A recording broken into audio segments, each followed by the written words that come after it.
Цената на струјата за домаќинствата ќе биде поскапа за 10 до 15%, предупредуваат познавачите.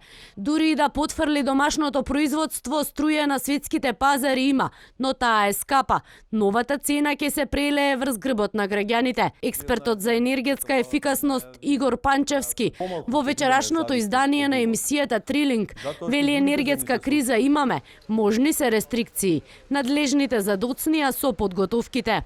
Кога ќе дојде вакцинацијата, посебно со позначителен процент, се очекува огромно побарувачка на нафтените деривати, а некако нафтените деривати, побарувачката и нивната цена некако ја прати и самата електрична енергија. Зависи како ќе се постави политиката.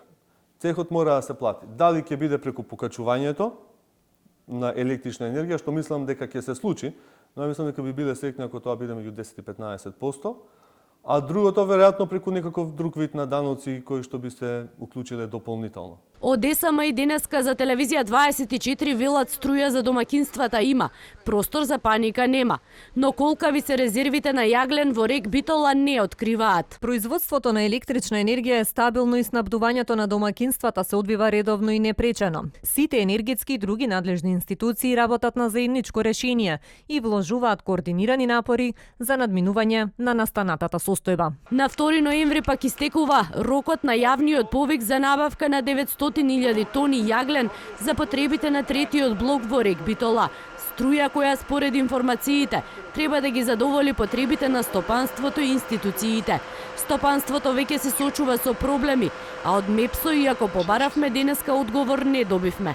Не одговорија ниту на нашите телефонски повици. Останува неизвестно дали стопанството би можело да се соочи со рестрикции на струјата во следниот период.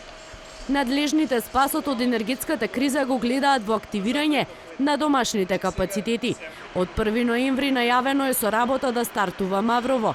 Откако се набавија 300.000 тони јаглен, кон средината на ноември во функција треба да биде ставен и ТЕЦ Осломеј, а при крај е и сценариото за активирање на ТЕЦ Неготино. И денеска оттаму за ТВ24 велат, иако за старт имаат во следните 10 дена, ќе има јавен повик за набавка на мазут. Ако се активираат двата котли, месечно ќе им бидат потребни околу 40.000 тони мазут.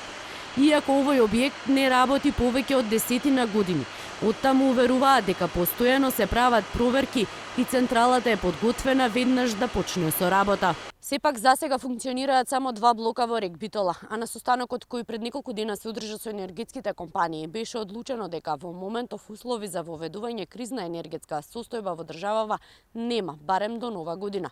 Надлежните уверуваат дека цената на струјата за домаќинствата до нова година ќе биде иста, но гаранции што ќе биде по новата година засега нема.